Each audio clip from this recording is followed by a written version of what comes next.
All right, so how many of you identify as community organizers? Hoping we have some of those out there. Okay, good. And are there any movement builders out there? Anyone who thinks of yourself as a movement builder? Yes, I see we got Nicola, Transition Network. That's good. And how about any students of social change? Yes, me too. And I feel like this is where those passions come together for me.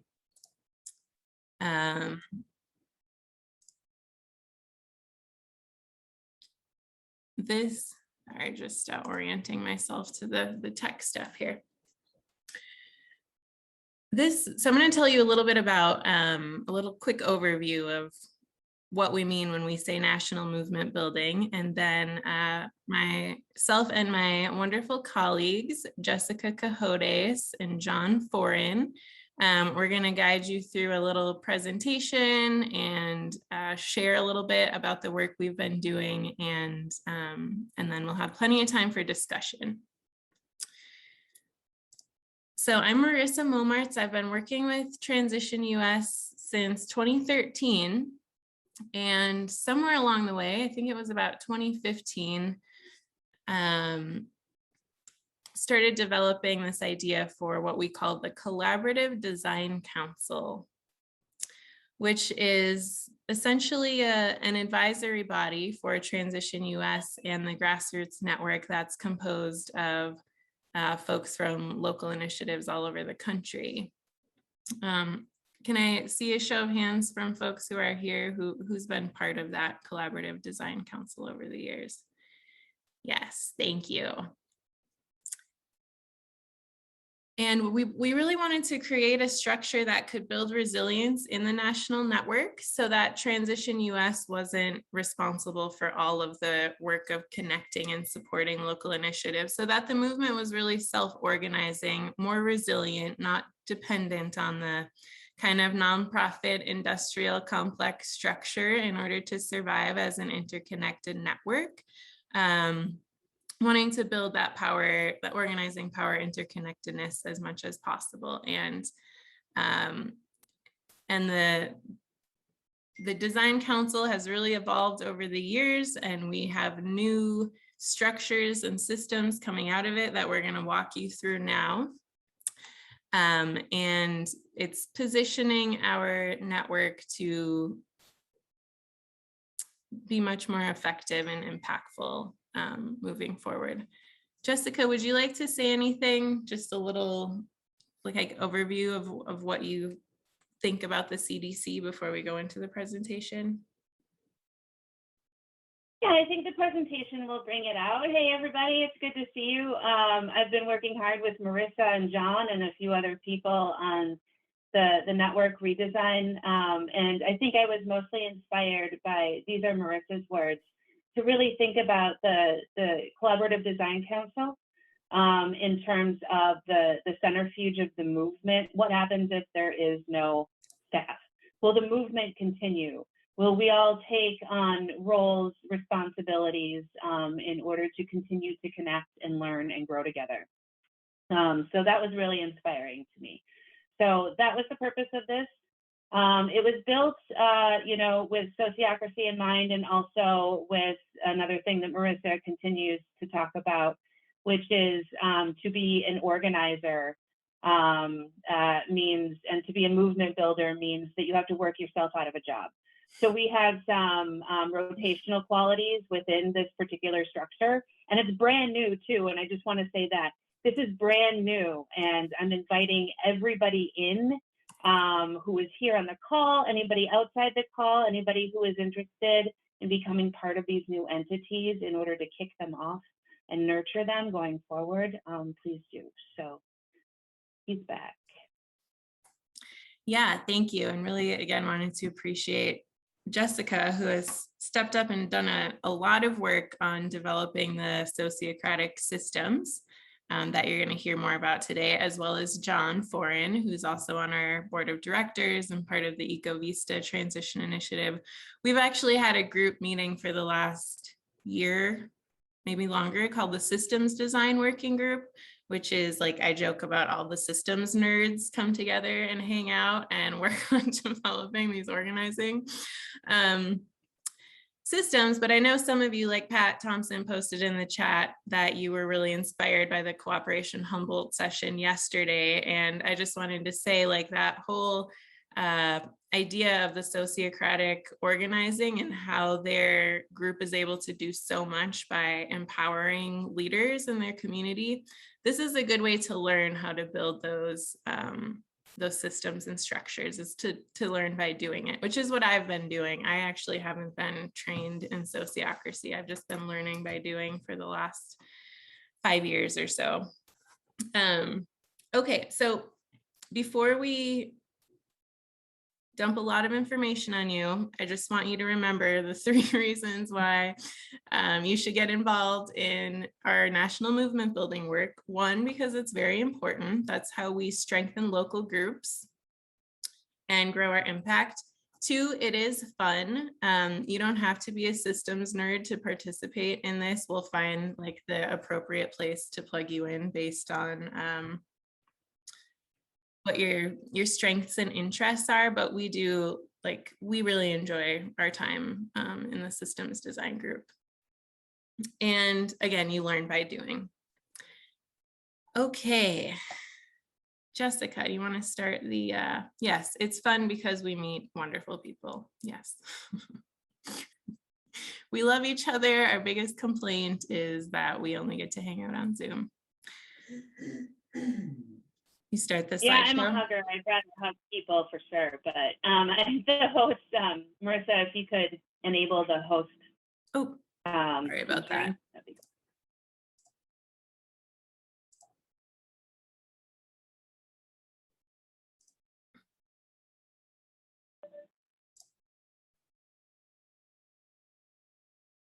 All right. Here we go. Into present mode. Thank you. So this movement building work, it has a goal, which is building the capacity and increasing the impact of our national network. So over the last year, our local initiatives work support group, which you'll hear more about, has done outreach to all of the local initiatives across the country to check in and see how they're doing during COVID. And it's something we've known is needed for a long time. We need more of that direct kind of one-on-one connection and support with local groups, and that will be an important emphasis of our strategy moving forward. But based on that outreach, many of you, probably if you're part of a local group, you probably received a call from one of our team. And some of those folks are here in the room, like Shari and Kaat. Thank you for making those calls. But we came up with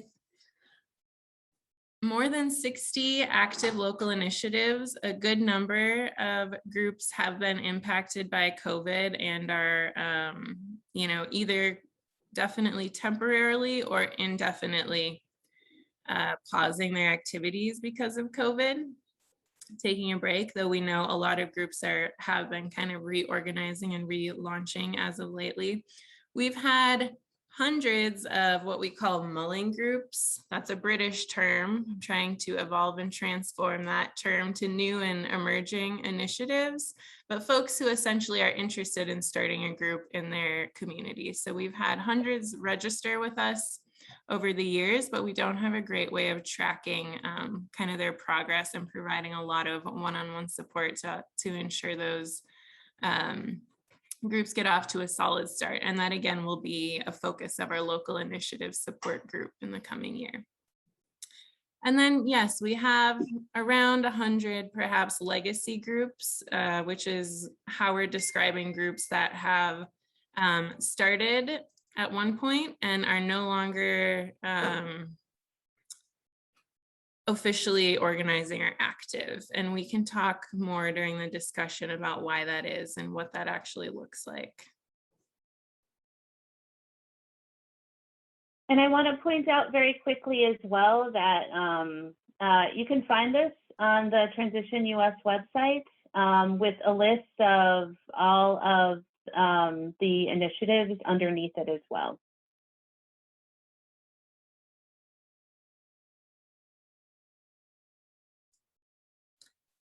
One of our accomplishments with this Collaborative Design Council last year was developing and adopting this national organizing framework, kind of a clear framework for how all the different levels of the transition movement in the US work together. We're a very large and complex country. You know, many of our states are the size of small countries. So transition just looks a little different here in the US, and it needs more layers. We really need to develop those regional hubs and collaboratives, because a national office with a few part-time staff people just can't support the richness and diversity of work happening at the local level.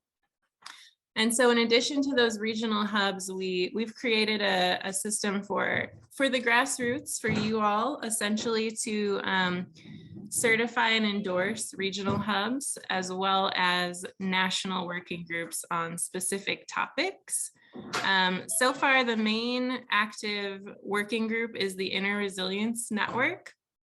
They've played a huge role in organizing the summit. And we've also had a lot of great work come out of Transition U that John Foran started as an educator, the Politics and Policy working group, which ran a webinar series the whole last year that I'm sure some of you attended.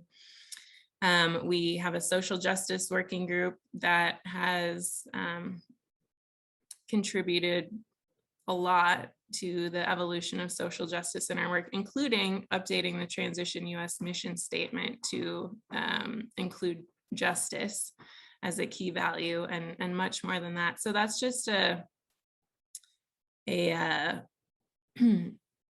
glimpse of some of the contributions that these working groups have made.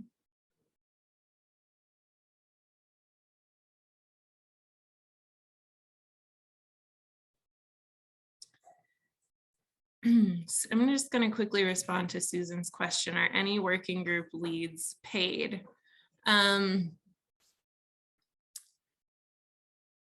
some cases, the staff, like me and Jessica Parfrey, are the working group leads. Like, I did a lot of the support for the social justice working group.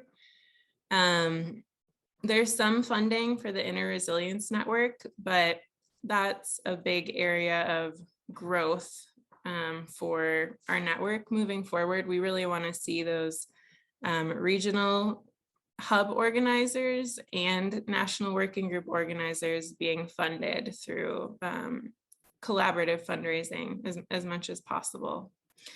We're imagining Transition US growing to maybe a dozen staff. That's still not very much given the scope of our mission, but we want to see the bulk of the growth happen at the regional level and in the national working group. These decentralized, autonomous, but collaborative groups, that's where we want to see the growth happening.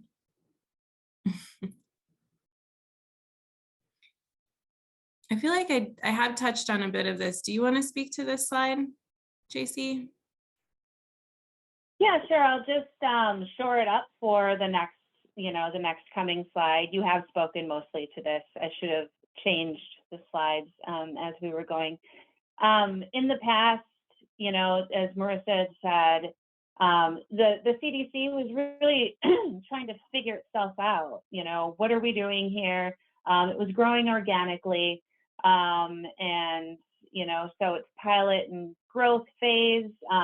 This group helped plan the last summit, which is great. There was a project around that, and really through that organic growth, it was heavily focused on working groups and content, and not so much on on the geographic-based organizations, making sure of the growth, vitality, and health of those. And so that is the enormous switch coming up. And as Marissa mentioned, you know, through 2020 and 2021, the CDC has gone through a shift in strategy towards that. So this is where we were, you know, essentially there, the staff providing administration, the board really focusing on finance, vision, mission, HR, you know, and capacity. And then you can see how heavy the working groups were.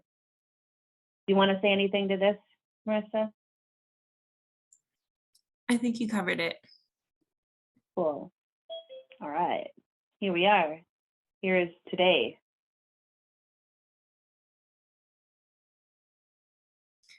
I'd like you to take this one too. I think you're the expert on this. You can tell that this is a very organic presentation as well. And so I hope everybody out there can join in the casualness of this. But there was beauty that came out of this. So it took approximately 1.5 years and a number of hours in order to come up with this particular organizational flow that we will be doing in the future.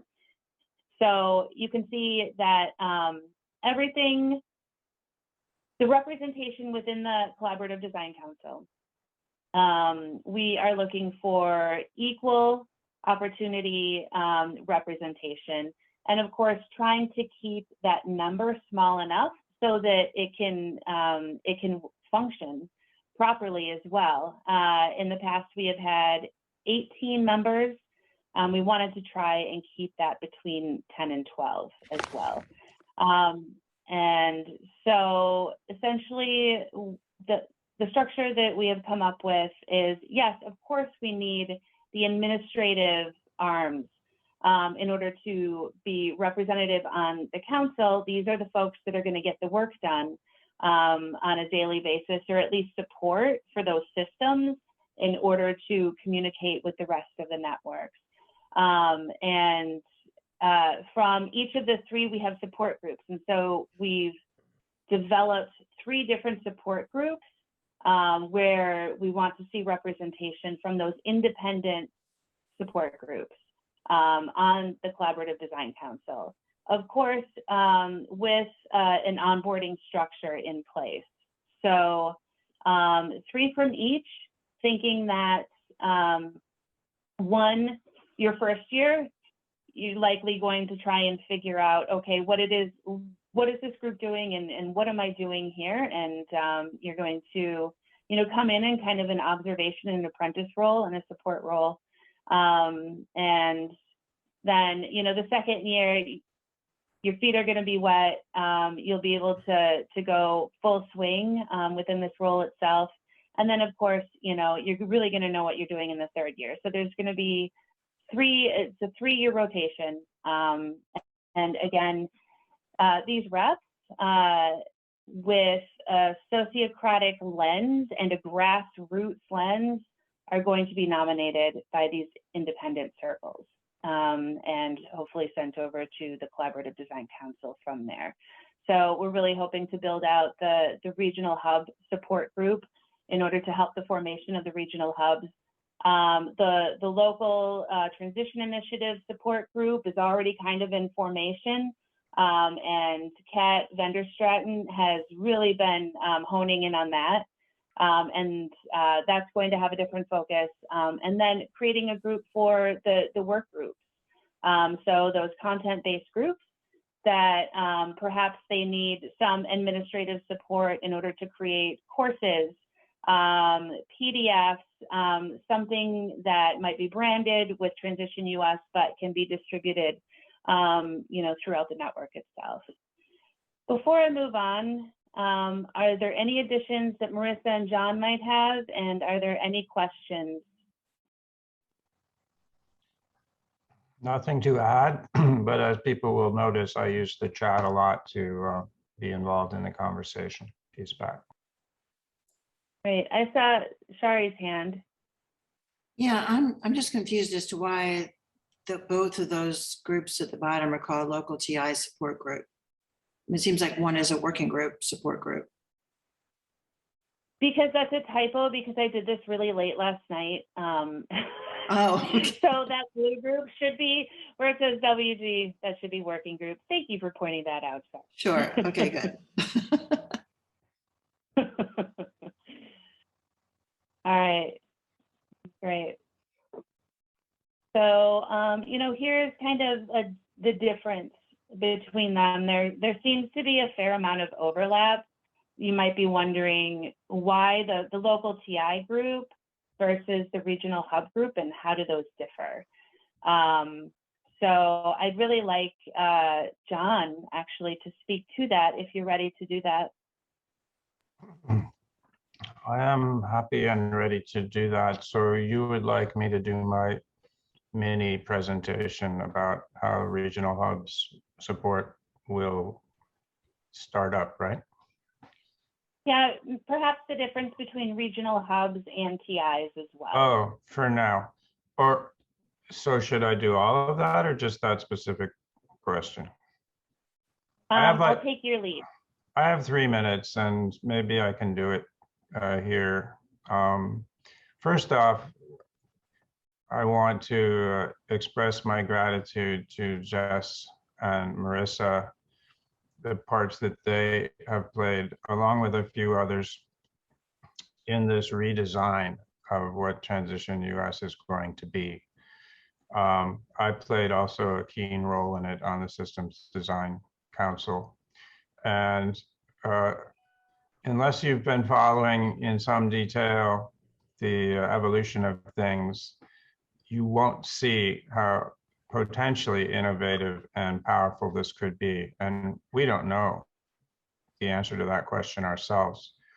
But just like the sort of new overall strategic plan for transition called Regeneration Nation, which will also be talked about maybe a little today, Marissa, and a lot more in further sessions before the summit ends on Sunday.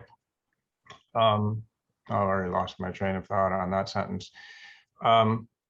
So the regional hub idea is, we have all these local initiatives. It was very interesting to see that map, 60 like solid, fully functioning and named transition initiatives across the country. And the whole idea is to grow the organization and, more importantly, the movement, and more importantly, be part of the global network of climate justice and systemic alternative building that we need in this decade urgently.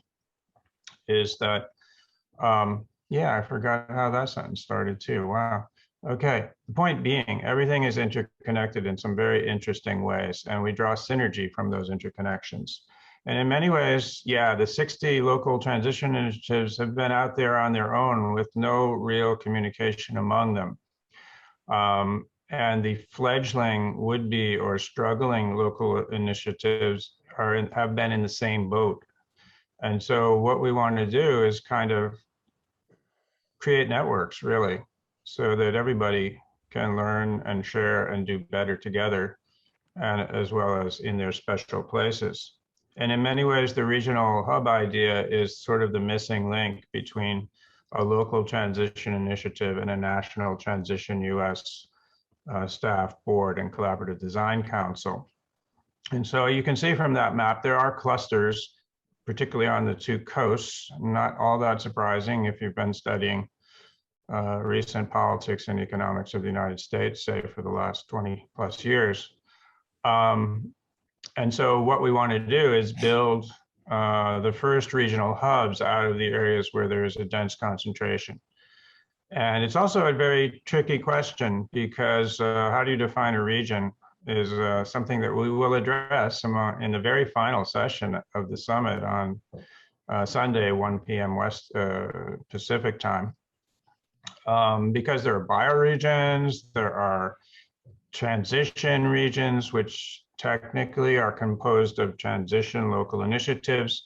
And then there are the larger regional sort of movements that need to be networked together more densely, tightly, and productively. And so we want to do all of those things. And what's exciting about this to me is that this is a startup. We have not had the first meeting of the Regional Hub Support Group, and the summit and this session is designed to, locate folks who want to be part of that, who have a kind of, we're looking for, I guess, sort of big picture organizers who want to learn from each other to build not just transition, but a broader movement that's global. And so, put your name down if you are not only active locally, but active regionally, or want to connect to other initiatives on a regional basis. Then the support group is bringing all members from all these regional groups that have yet to be articulated in most cases together as well to share that. So you have a national level of a support group that's composed of people active in regional organizing who in turn come out of local organizing. And it's to go back to Susan's two questions. One is that Transition US operates on a shoestring. Became a member of the board and became privy to sort of the budget earlier this year, about a year ago. And it's astonishing how much Transition US does with the funds that it has. And they're trying to hire a fundraising person because the budget of Transition US has to grow for all of this to work. So part of the idea also is to get this fundraising function operational on regional levels, on local levels, and to bring a lot more of those kind of material resources into communities everywhere who are doing this work. And the exciting part of that is there's going to be an emphasis on youth and BIPOC organizers, we hope, going forward. So that's a larger picture. And I think that's all I want to say. I think that networks are and will be our strength, our learning edge, and ultimately will create the power, the kind of power that we need, because this is just so much bigger than any of us or any local community or any organization, even as it's rooted in individuals coming together in their communities. I think that's what I would like to say for now. So look for a launch, a call for a meeting in late October, early November to start to launch the Regional Hub Support Group. Peace back. Thank you, John. I see your hand, Rua. I see some really good conversation and questions in the chat. And my feeling at this point is we should try to make as much space for that juicy movement building, just discussion to happen as possible. I was hoping I could just share a little bit about the local initiative support group, and then JC can talk about the working group support group, and then we can move into the discussion. And following up on John's piece, I want to acknowledge that there are existing regional hubs. We have some of those folks with us today. There's Shari from the Mid-Atlantic States Transitioners that has been around for years, and they have provided that connective tissue between local transition groups in the region and have provided mentorship that has helped groups get started in a good way. And that's one of the things we really want to provide through the local initiative support group is like clear pathways to mentorship and peer-to-peer support.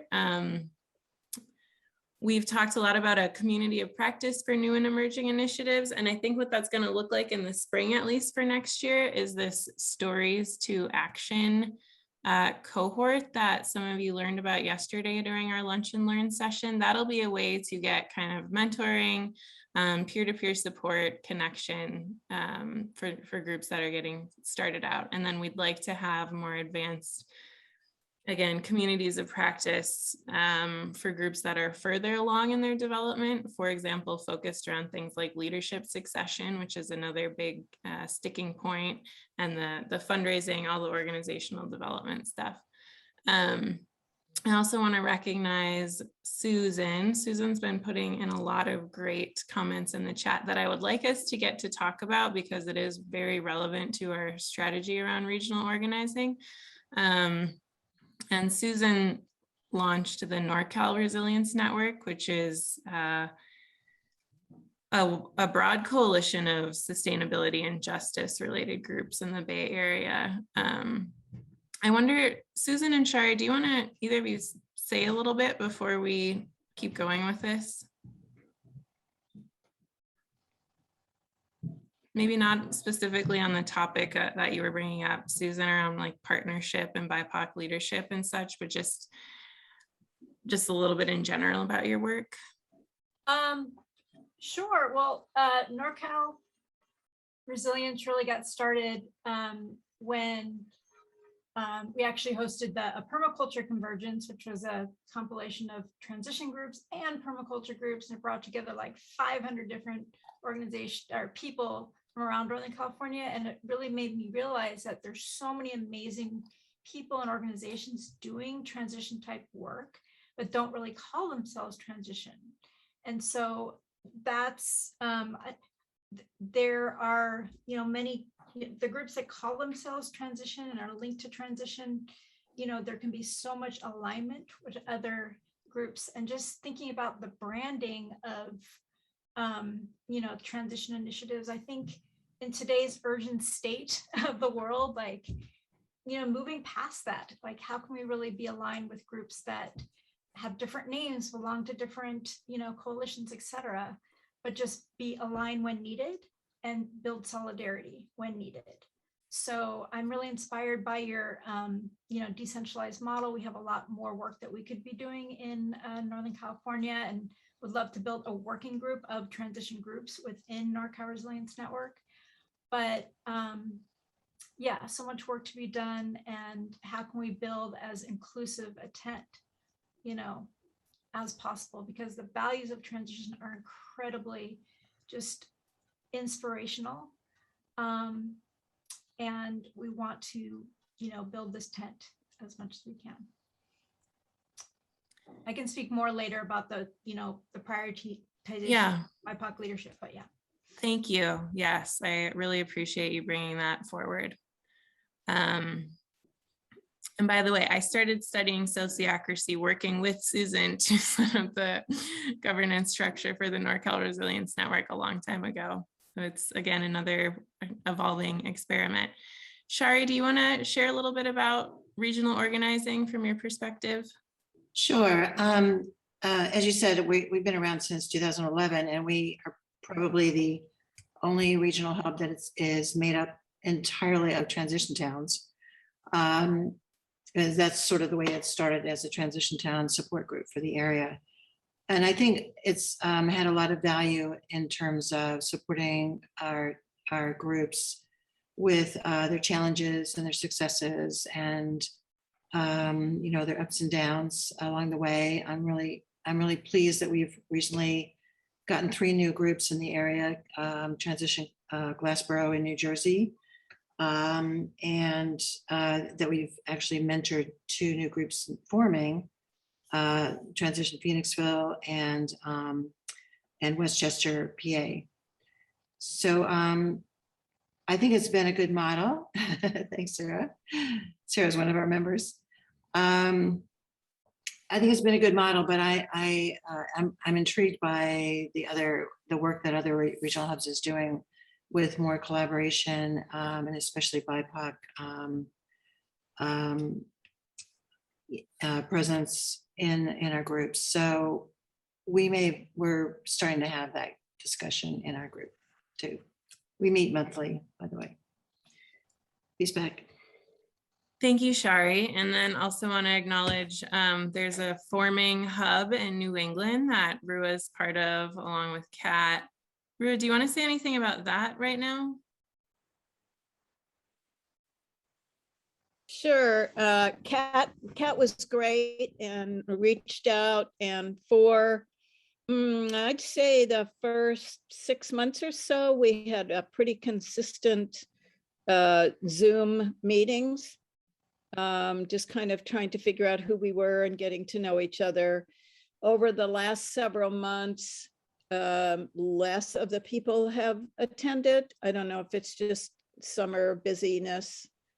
They all had good intentions, but we're going to keep at it. We're going to drag them back in and reach out farther. I like the idea of reaching out, collaborating with other groups, not just TIs. I think that will strengthen who we are. And the reason my hand was up is I can see how important it is for Transition US to have this direct support to hubs, because it's such a different thing than a local TI. And I think the local TIs that withered were because they were really dangling. They didn't have a connection to Transition US or a hub. And so they were floundering around with, what do we do next? You know, where do we get ideas? And I think those that survived, probably like in my group, had someone like me who had felt this strong connection to the wider transition movement. So this is a really good strategy to have support directly to the TIs, not depending on the hubs to do that. The hubs would be inviting them to share with one another and then to have that. So yay. Thank you. It is a well thought out strategy that has come from a lot of input, and it's just another one of those ideas whose time has come. We'll hear during the catalyzing call to action ceremony tomorrow. I'm going to give a little presentation about our strategic planning process, and we're going to be sharing this new campaign and just hearing like what our first 10 years of experimentation as a movement taught us, and now kind of the maturing and deepening that we're moving into, and regional hubs as a piece of that. Is there anyone from the Salish Sea Hub who happens to be here with us today? There is an active hub in the Salish Sea part of Pacific Northwest as well. So please join us for the regional organizing session on Sunday if you can. You'll get to connect more with folks from your region. Okay, so thank you. That was a great little discussion on regional organizing. So just wrapping up on the local initiative support and the working group support, and we definitely want to have time for discussion. So I'll try to be really brief. We're looking for folks to join our local initiative support team. That will look like outreach and mentorship to local initiatives. We want to provide a lot more in the way of kind of like templates around organizational development and everything you need to get started, to make it as easy as possible for local groups to get started, and then provide that peer-to-peer support and connection and mentorship. And we've been meeting throughout this past year, and we're taking a little break right now because of the summit, but we'll be gearing up again in the new year. So you could just email me directly if you're interested in participating with that. Okay, Jessica, over to you to talk about regional hub support. Working group support. All right, but I will actually lead in with, I'm going to put in the chat. If you want to come to a discussion on the 10th when it comes to regional hubs, regional organizing, you can come to that. There is a space on the Mighty Networks, the Regenerative Community Summit platform. I'm going to pop this into the chat where you can find that. You can see the base level regional hubs, the structure that's been started. That is not hard and fast, but there are different spaces where you can plug into your regional hub. And then if you're able to do that, perhaps we can start to gather that information so that should a regional hub form, you could become a part of that, or you could start to run one yourself. Anyway, back to, I see that Theo has his hand raised, and Theo, I'll get to you in just a minute. I'm going to talk about working groups. I want to see, you know, a show of hands. Who has ever, when it comes to working groups, been part of a working group where it feels like you were part of the group from the beginning and were kind of like repeating yourself over and over again, and then it just kind of like fizzled out a little bit. So I'm just curious if any of you have had that experience when it comes to content that you either share in your local community or on a regional or national level. So that is, I feel, why working groups could use some support to funnel that energy towards becoming a living library within Transition US. So this is all content, right? If this content could be created into courses, if it could be a community of practice that could be nurtured, if it could be PDF guides for this information, and if the local TIs and the regional hub groups would know that this existed in the library and could host these conversations with all this content that has been created already and will continue to be created within this amazing network, then that would be so incredibly powerful. So as far as working groups are concerned, what we're trying to do right now is nurture the formation of more working groups. You know, information that you want to discuss very deeply, perhaps with a group, perhaps assemble it into something that feels solid, bring that education to other people, continue the conversation and grow the group in the network as well. So that is why that there is a working group. Does anybody have any questions around working groups specifically? I see Pat's hand up. Just, this may vary from one kind of working group to another, but do we see them as like ongoing more or less perpetually, or will they vary and sometimes be, this one has a specific task that has a certain, you know, deadline or endpoint anyway? Because sometimes having an endpoint is what keeps it from fizzling out, right? A great question. That would be up to the group itself.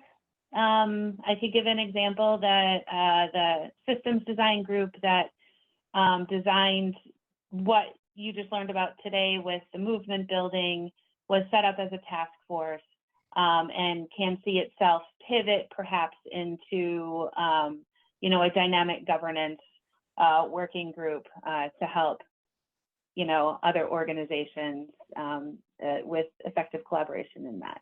So I think that's a great question, Pat. And yes, let's have goals for our working groups. That way there's momentum towards the goal. You're not just meeting for the sake of meeting.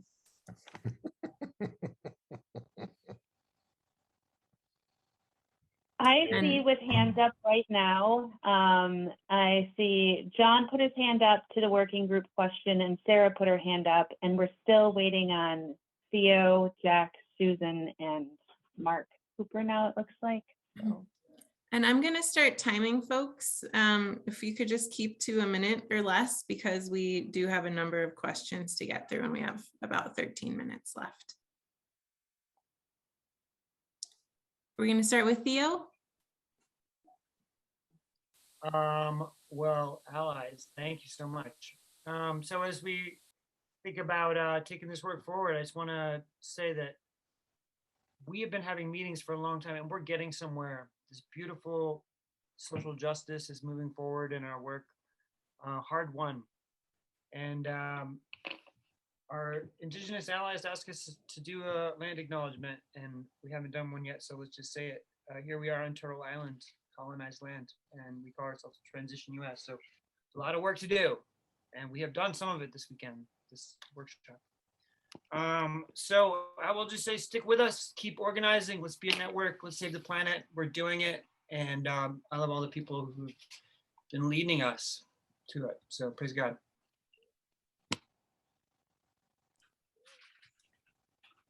Short and sweet. Thank you. I think you have a better sense of the stack, the order, Jessica. I think Susan was next, and then Jack. Yeah, I just want to really have people think about online digital communications. Like we use a platform called Membership Works to kind of take an inventory and of all the groups, the members in our network. And so just like thinking about how to connect and collaborate, Mighty Networks is amazing. So just plugging that as well. And just my comment about really prioritizing BIPOC work, just really thinking about, is that a priority for you all? And paying the organizers and just like really meeting people where they're at in terms of like, maybe they're not going to be an official transition group, but what can they contribute to your collaboration, to your discussion, and just honoring and meeting them where they're at. And, you know, lastly, funding wise, there's so much funding out there for this kind of work, but just starting small if you are a grassroots organization, and thinking about how to get funding just for like the grassroots piece if you are going to pay the organizers. Thanks. Yeah, I want to respond to that because it's really important. That is a focus, a priority for Transition US moving forward to the best extent that we can. We just applied for a grant to fund BIPOC regional organizers in 4 regions around the country.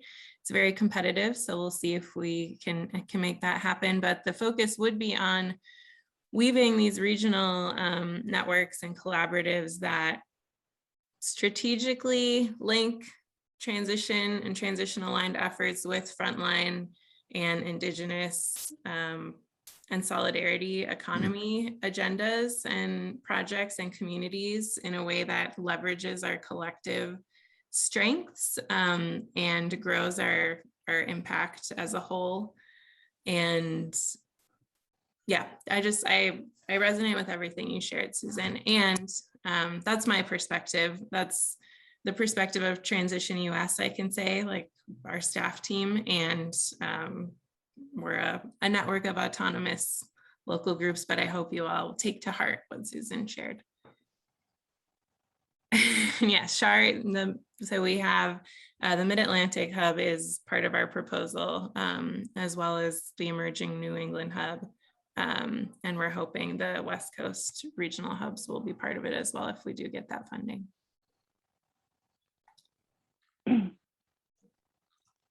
Awesome. Jack is on deck. Awesome.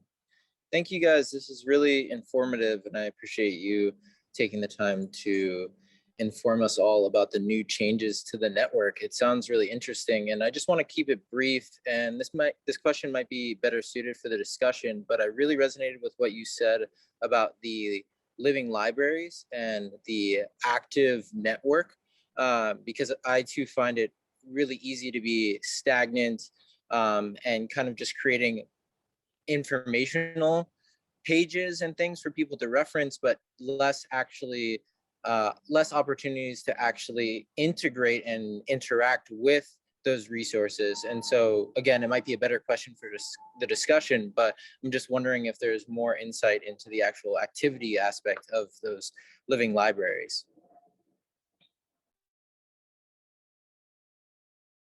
That is a great question, and I'm glad that you honed in on that. How would you picture it? That is my question. No, there is no more creation. The creation is going to come from what you feel like you could benefit from.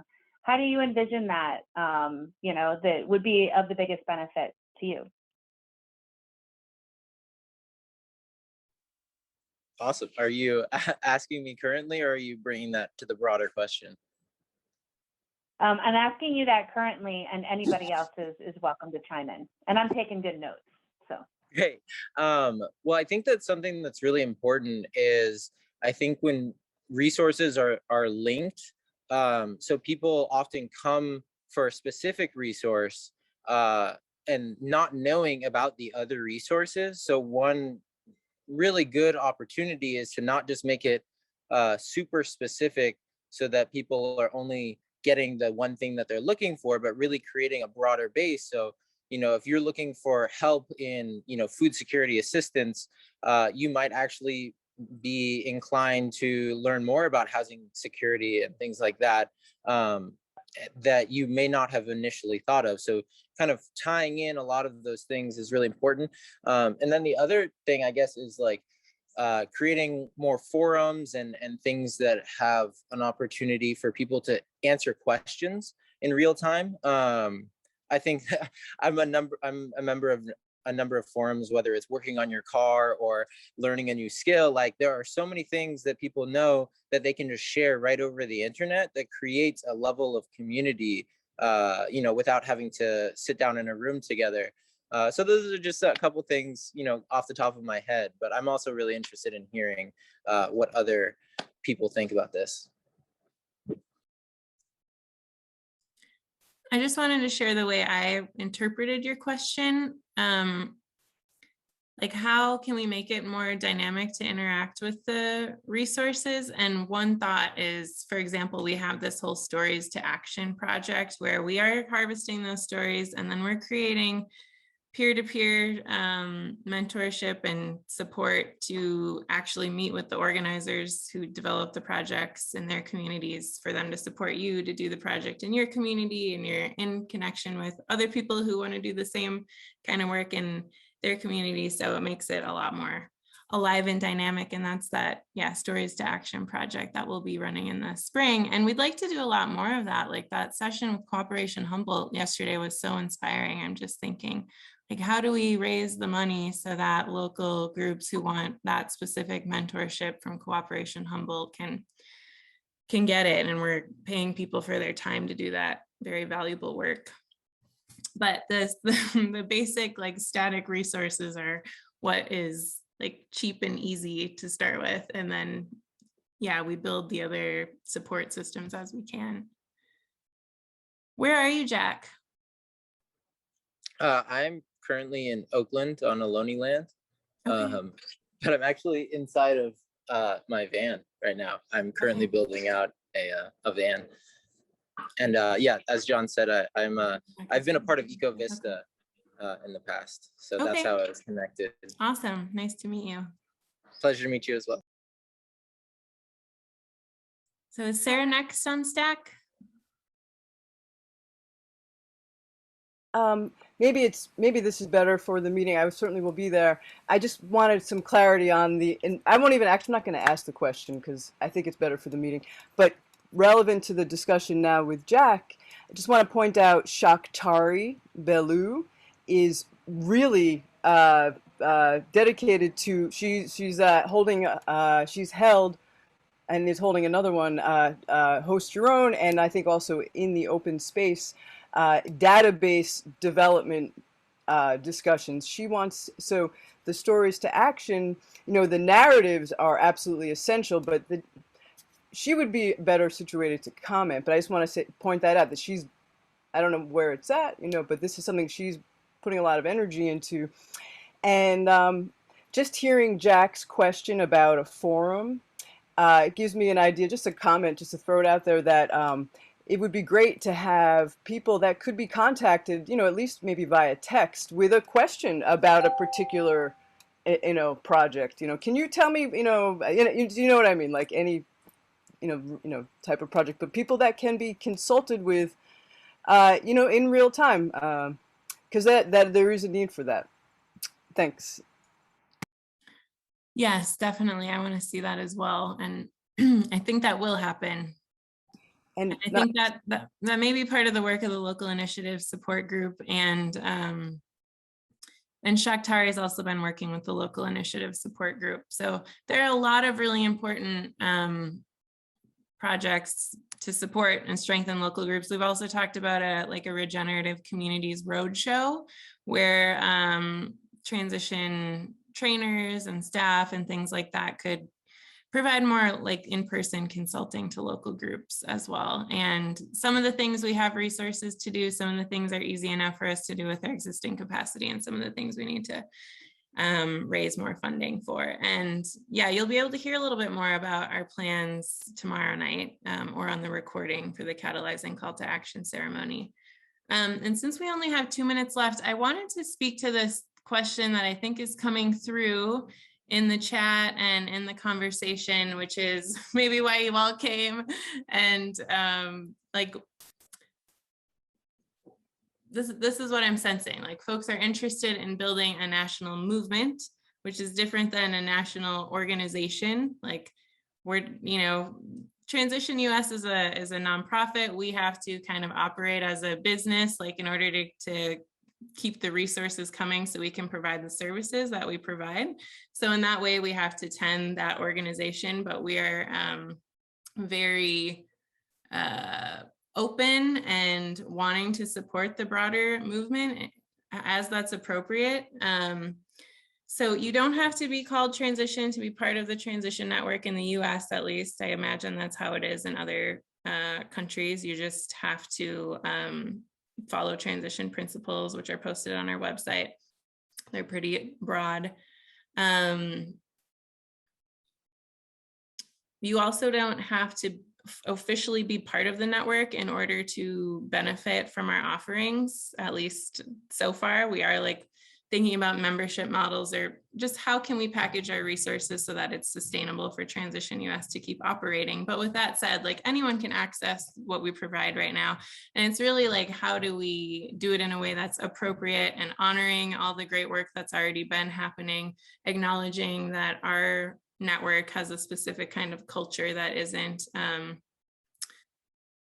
the culture of the whole, you know, greater just transition movement. And there was a question about calling ourselves regeneration instead of transition. And that actually is kind of an intentional shift with the summit and with the Regeneration Nation campaign. There came through in our strategic planning process a lot of thinking and questioning around branding of transition, and should we rebrand? You know, maybe there's a little feeling of stuckness around that brand, or confusion. What does that even mean? But a lot of folks resonated with the theme of regeneration and the fact that there's a much wider movement out there in the regeneration space that isn't just transition. It isn't just Transition US. Like, this work doesn't just belong to us. There's a lot of other people out there doing it. So how do we recognize that? How do we support that? How do we collaborate in a really good, intentional way, specifically with our the culture and the demographics of our existing network? How do we show up for frontline and Indigenous communities in a way that's appropriate and authentic? So there's a lot of like energy around that. There's a lot of thinking, and that's a big theme for our work moving forward. And you'll again be hearing more about that tomorrow and on Sunday.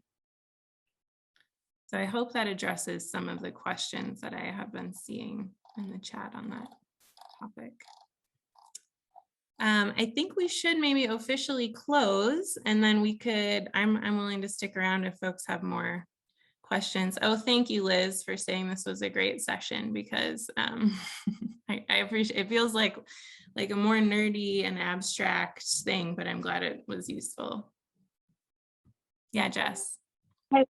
I really want to add very quickly, I'm going to screen share right now. If anybody here is interested in helping to start up one of these support groups or getting involved, I'm going to share the contact info for you to be able to reach out. And then we can also share this in our follow-up. Give me a second, to this particular session as well, so that you have it on hand. So again, we have, you know, Marissa, she pulled all of this together. This is amazing. Kaat, you can reach out for local initiative group. You can either reach out to Marissa or to Kaat. who has been spearheading that. And I think Shari's still here as well, and Shari's done an incredible job pulling that together as well. If you're interested in becoming a part of the Regional Hub support group, John is your man to reach out to. And then if you're interested in the working group support group, reach out to me, and that is my email address right there. All right, I'm going to keep this up, and I know that it's going to be hard to see folks if your hands are raised. So